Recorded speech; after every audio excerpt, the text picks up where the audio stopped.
Utsman bin Affan beliau mengadzan Jumat 2 kali, ya. Dan secara fakta sejarah memang demikian. Fakta sejarah Utsman memang melakukan adzan Jumat 2 kali. Namun ayyuhal ikhwah rahimani wa rahimakumullah, Utsman di sini berijtihad dan beliau menggunakan qiyas yang mundhabit. Qiyas yang mundhabit. Qiyas mundhabit itu ada 4 syarat. Syarat yang pertama ada usul, syarat yang kedua ada furu, syarat yang ketiga ilah yang sama, dan yang keempat mengambil hukum yang sama. Ini syarat qiyas. Usul, furu, ilah, hukum. Iya. Apa usulnya? Usulnya yaitu adzan subuh 2 kali.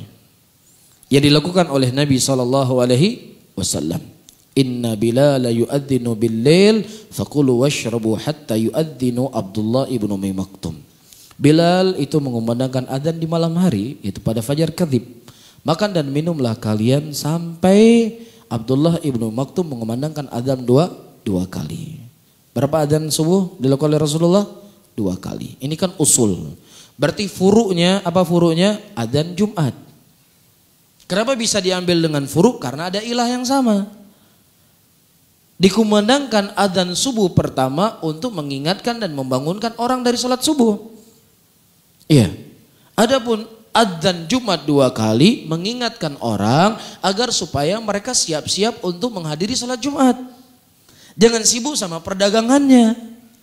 Nah, ketika ada usul, ada furu dan ada ilah yang sama, maka mengambil apa? Hukum yang sama. Bisa difahami? Ini ijtihad dari Utsman bin Affan dan ini tidak dikatakan sebagai bid'ah.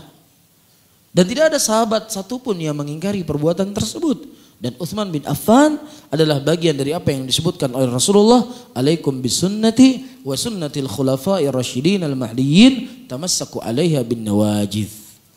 Aku wasiatkan kepada kalian untuk berpegang teguh di atas sunnahku dan di atas sunnahnya para khulafa ar-rasyidin, dan gigitlah dengan gigi geraham kalian. Di antara khulafa ar-rasyidin siapa?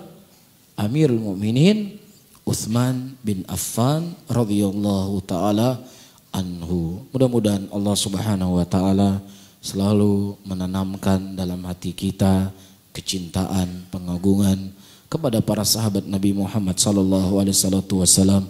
Mudah-mudahan Allah selalu memberikan rezeki kepada kita untuk ya selalu membela kehormatan sahabat Nabi sampai kita bertemu dengan Allah. Amin ya rabbal alamin. Allahu taala a'lam bissawab. Media Sunnah Aceh.